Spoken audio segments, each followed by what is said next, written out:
नमस्कार, जनप्रवास सुपरफास्ट में आपका स्वागत है। मैं हूं हेमेंद्र सिंह। एक नजर डालते हैं आज की सुर्खियों पर। देश के 9 राज्यों में बर्ड फ्लू फैल गया है। इसमें यूपी, राजस्थान, मध्य प्रदेश, हिमाचल, हरियाणा, केरल, गुजरात, महाराष्ट्र और दिल्ली शामिल है। बता दें कि दिल्ली में मरी हुई बतखों और कौवों के 8 सैंपल भोपाल भेजे गए थे। इन सभी सैंपल्स में बर्ड फ्लू की पुष्टि हुई है। कानपुर के चिड़ियाघर में बर्ड फ्लू की पुष्टि होने के बाद केंद्र सरकार ने सभी चिड़ियाघर प्रबंधन को रोजाना रिपोर्ट देने का निर्देश दिया है। सरकार ने कहा है कि जब तक उनका इलाका बर्ड फ्लू से मुक्त घोषित ना हो जाए, तब तक केंद्रीय चिड़ियाघर प्राधिकरण को रिपोर्ट भेजनी होगी। गुजरात के सीएम विजय रूपाणी ने कहा कि राज्य सरकार बर्ड फ्लू से निपटने के लिए पूरी तरह से तैयार है। पिछले 4 दिनों में 2 विभाग लगातार काम कर रहे हैं। राज्य में बर्ड फ्लू का प्रसार ना हो, इसकी पूरी तैयारी की गई है। पक्षियों के मरने की जांच हो रही है। नए कृषि कानूनों को चुनौती देने से जुड़ी याचिकाओं पर सुप्रीम कोर्ट आज सुनवाई करेगा। इस बीच किसानों ने 500 जत्थेबंदियों का डेटा तैयार कर वकील प्रशांत भूषण से 3 घंटे तक चर्चा की। किसान संगठन नए कानूनों की वजह से होने वाले नुकसान के बारे में कोर्ट को बताएंगे। कृषि कानून रद्द करने की मांग को लेकर किसानों का प्रदर्शन जारी है। इस बीच किसानों ने बैरिकेड तोड़कर गणतंत्र दिवस की परेड में जाने का ऐलान कर दिया है। किसानों ने साफ कर दिया है कि जब तक कृषि कानूनों को रद्द नहीं किया जाता, तब तक वो पीछे नहीं हटेंगे। के नेता राकेश टिकैत ने किसानों से दिल्ली में गणतंत्र दिवस की परेड में शामिल होने की अपील की है। उन्होंने कहा कि परेड के दौरान एक तरफ टैंक चलेगा तो दूसरी तरफ ट्रैक्टर चलेगा। उन्होंने कहा कि हम देखेंगे कि राष्ट्रगान गाते हुए तिरंगा वालों पर इस देश में गोली कौन चलाएगा। किसानों के गणतंत्र दिवस परेड में शामिल होने के ऐलान के बाद सिंगू बॉर्डर पर सुरक्षा व्यवस्था कड़ी कर दी गई है। वहां पैरामिलिट्री फोर्स 24 घंटे के लिए तैनात कर दी गई है, जिससे कोई भी अंदर जाने का प्रयास नहीं कर सके। बता दें कि सबसे ज्यादा किसान इस बॉर्डर से दिल्ली जाने का प्रयास करेंगे। करनाल जिले में प्रदर्शनकारी किसानों ने किसान महापंचायत कार्यक्रम स्थल पर तोड़फोड़ की। यहां सीएम मनोहर लाल खट्टर लोगों को संबोधित कर 3 कृषि कानूनों के लाभ बताने वाले थे। किसानों ने अस्थायी हेलीपैड को क्षतिग्रस्त कर दिया और हेलीपैड की टाइल उखाड़ दी। सीएम मनोहर लाल खट्टर ने इस घटना के लिए कांग्रेस और वामपंथी दलों को जिम्मेदार ठहराया। उन्होंने कहा कि इस तरह की अंधेरगर्दी स्वीकार नहीं की जाएगी। इस कृत्य के पीछे जो भी लोग हैं, उन्होंने किसान समुदाय को बदनाम किया है। किसान ऐसी गतिविधियों में शामिल नहीं होते हैं। किसानों और पुलिस के बीच टकराव की घटना पर कांग्रेस ने भाजपा पर हमला बोला। पूर्व सीएम भूपेंद्र सिंह हुड्डा ने कहा कि सरकार को किसानों के साथ टकराव टालना चाहिए था। सरकार ने विधायकों और लोगों का विश्वास खो दिया है। खट्टर सरकार के खिलाफ कांग्रेस अविश्वास प्रस्ताव लाएगी। नए कृषि कानूनों को लेकर राहुल गांधी ने एक बार फिर पीएम मोदी पर निशाना साधा। उन्होंने पीएम मोदी से अन्नदाताओं का साथ देने की अपील की है। राहुल ने कहा कि अब भी समय है, मोदी जी पूंजीपतियों का साथ छोड़कर अन्नदाताओं का साथ दीजिए। सूरीनाम के राष्ट्रपति चंद्रिका प्रसाद संतोखी गणतंत्र दिवस समारोह में मुख्य अतिथि हो सकते हैं। ब्रिटिश पीएम के आने में असमर्थता जताने के बाद पीएमओ ने उन्हें निमंत्रण भेजा है। सूत्रों ने बताया कि पीएमओ की ओर से न्योता भेजे जाने के बाद जवाब का इंतजार किया जा रहा है। 26 जनवरी को होने वाले परेड के लिए इस बार सिर्फ 4000 टिकट आम जनता को बेचे जाएंगे। कोरोना और किसान आंदोलन के चलते फैसला लिया गया है। वहीं 26 जनवरी को तैयारियों को लेकर अधिकारियों और सुरक्षा एजेंसियों की बैठकें शुरू हो गई हैं। भाजपा अध्यक्ष जेपी नड्डा आज से असम का 2 दिवसीय दौरा करेंगे। इस दौरान नड्डा सिलचर में रैली को संबोधित करेंगे। साथ ही पार्टी के दूसरे कार्यक्रमों में हिस्सा लेंगे। इसके अलावा चुनावों को देखते हुए सीएम सर्बानंद सोनोवाल समेत पार्टी नेताओं के साथ बैठक भी करेंगे। कोरोना टीकाकरण को लेकर पीएम मोदी आज सभी राज्यों के मुख्यमंत्रियों के साथ बैठक करेंगे। ये बैठक ऐसे वक्त हो रही है जब देश भर में 16 जनवरी से टीकाकरण का ऐलान हो चुका है। पहले चरण में 3 करोड़ स्वास्थ्य कर्मियों और अग्रिम मोर्चे के कर्मियों को टीका लगाया जाएगा। देश भर में 16 जनवरी से शुरू होने वाले टीकाकरण अभियान की सीरम इंस्टीट्यूट ऑफ इंडिया ने पूरी तैयारी कर ली है। कंपनी ने कहा है कि 11 या 12 जनवरी को कोविशील्ड टीकों से लदे ट्रक पुणे से अन्य राज्यों के लिए रवाना होंगे। इसमें जीपीएस सुविधा से लैस 300 ट्रक चलाए जाएंगे। बिहार में 16 जनवरी से 300 सेंटरों पर प्रतिदिन 100 लोगों को कोरोना का मुफ्त टीका लगवाया जाएगा। अभी तक बिहार में 4,62,000 लोगों का रजिस्ट्रेशन हो चुका है। बता दें कि बिहार विधानसभा चुनाव के समय ही भाजपा ने ऐलान किया था कि बिहार में कोरोना वैक्सीन मुफ्त लगेगी। सीएम योगी ने कोरोना टीके को लेकर बड़ी घोषणा की है। उन्होंने कहा कि राज्य के हर व्यक्ति को चरणबद्ध तरीके से टीका लगाने का काम किया जाएगा। उन्होंने जनता से कोरोना प्रोटोकॉल का निरंतर पालन करने की अपील की है। अभी भी मास्क लगाना, 2 गज की दूरी बनाए रखना जरूरी है। भारत में कोरोना संक्रमितों का आंकड़ा 1,04,66,000 के पार पहुंच चुका है। इसमें से अभी तक 1,51,160 लोगों की जान जा चुकी है। देश में पिछले 24 घंटे में कोरोना के 16,311 नए मामले सामने आए हैं। वहीं 161 लोगों की जान चली गई है। दुनिया भर में कोरोना महामारी के 9,06,88,733 मामले सामने आ चुके हैं, जबकि अभी तक 19,43,090 लोगों की जान जा चुकी है। वहीं जापान में वायरस का नया स्वरूप सामने आया है। ये स्ट्रेन ब्रिटेन और साउथ अफ्रीका में मिले स्ट्रेन से अलग है। मोदी 12 जनवरी को राष्ट्रीय युवा संसद महोत्सव के आयोजन को संबोधित करेंगे। समारोह के दौरान 3 राष्ट्रीय विजेता भी अपने विचार रखेंगे। लोकसभा अध्यक्ष ओम बिरला और केंद्रीय शिक्षा मंत्री रमेश पोखरियाल निशंक सहित अन्य लोग भी इस दौरान उपस्थित रहेंगे। आधार की संवैधानिक वैधता बरकरार रखने के फैसले की समीक्षा की मांग वाली याचिका पर सुप्रीम कोर्ट आज फैसला सुनाएगा। आपको बता दें कि आधार के बैंक खातों, मोबाइल फोन और स्कूलों में प्रवेश के लिए लिंक करवाने जैसे कुछ प्रावधानों पर भी आपत्ति की गई थी। कर्नाटक मंत्रिमंडल विस्तार को लेकर आज अंतिम निर्णय लिया जाएगा। इसमें 7 नए सदस्यों को मंत्रिमंडल में शामिल किया जा सकता है। कर्नाटक के मुख्यमंत्री बीएस येदियुरप्पा ने कहा है कि मंत्रिमंडल के नए सदस्यों का शपथ ग्रहण समारोह 13 जनवरी को होगा। राष्ट्रपति डोनाल्ड ट्रंप पर संसद के निचले सदन हाउस ऑफ रिप्रेजेंटेटिव में आज महाभियोग प्रस्ताव पेश किया जाएगा।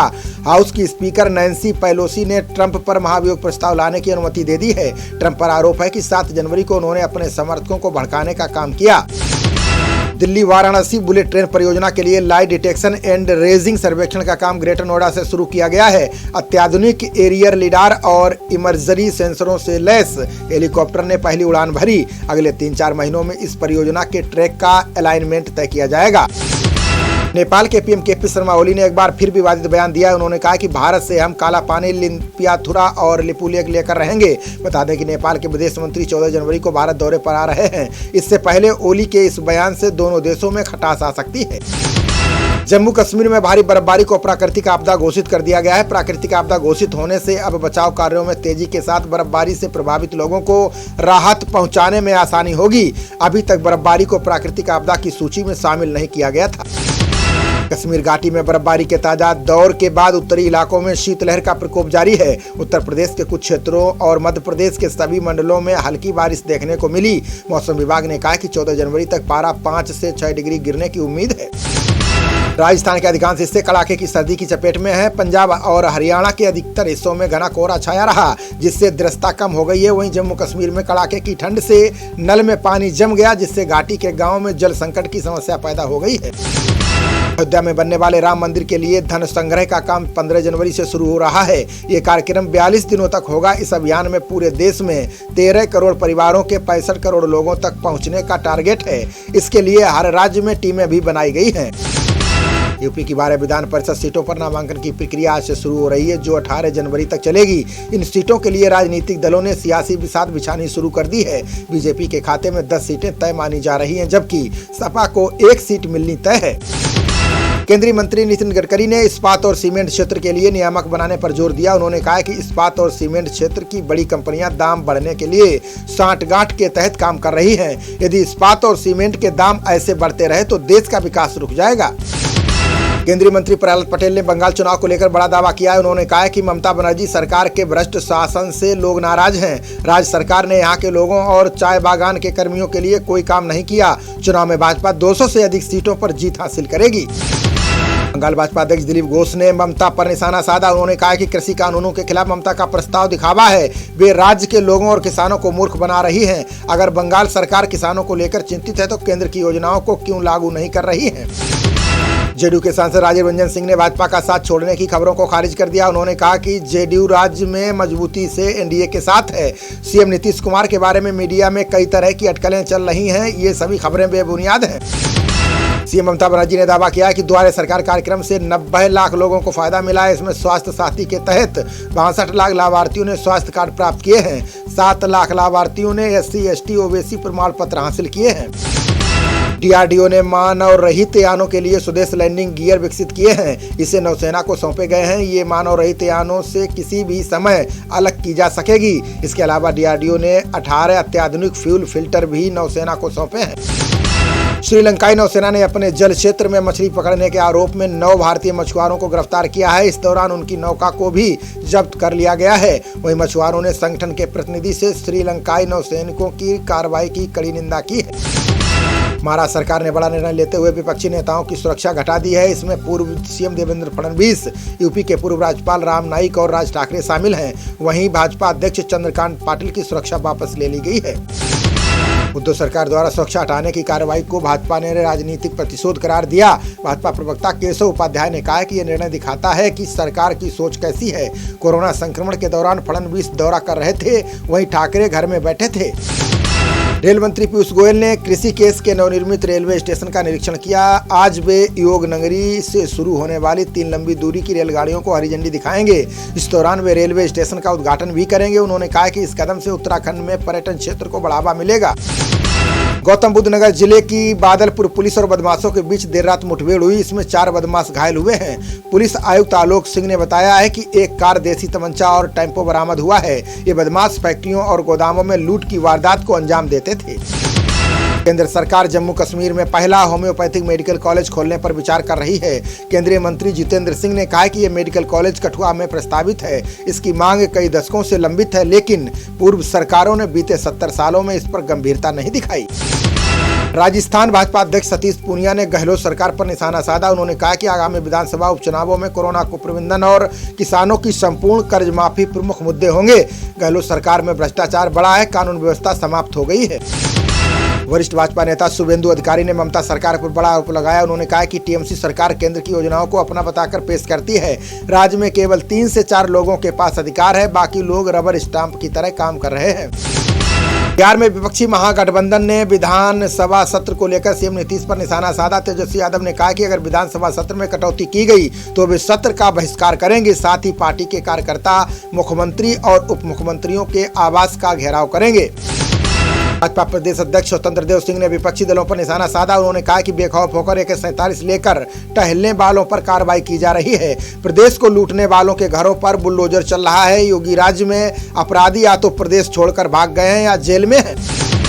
भारत और ऑस्ट्रेलिया के बीच 4 मैचों की टेस्ट सीरीज का तीसरा मुकाबला सिडनी क्रिकेट ग्राउंड में खेला जा रहा है। ऑस्ट्रेलिया के 407 रनों के लक्ष्य का पीछा करते हुए भारत ने 5 विकेट पर 299 रन बना लिए हैं। हनुमा विहारी 6 और अश्विन 24 रन बनाकर क्रीज पर मौजूद हैं। दूसरी पारी में ऑस्ट्रेलिया की तरफ से जोश हेजलवुड और नाथन लियोन ने 2-2 खिलाड़ियों को आउट किया, जबकि पैट कमिंस ने 1 विकेट लिया। सुमन गिल 31, रोहित शर्मा 52, अजिंक्य रहाणे 4, ऋषभ पंत 97 और चेतेश्वर पुजारा ने 77 पर विकेट गंवाए। बीसीसीआई अध्यक्ष सौरव गांगुली के स्थान पर सचिव जय शाह आईसीसी की बोर्ड बैठक में हिस्सा लेंगे। गांगुली को 2 जनवरी को दिल का हल्का दौरा पड़ने के बाद कोलकाता के अस्पताल में भर्ती कराया गया था, जहां उनकी एंजियोप्लास्टी की गई थी। खबरों का सिलसिला जारी रहेगा। देखते रहिए जनप्रवाद। नमस्कार।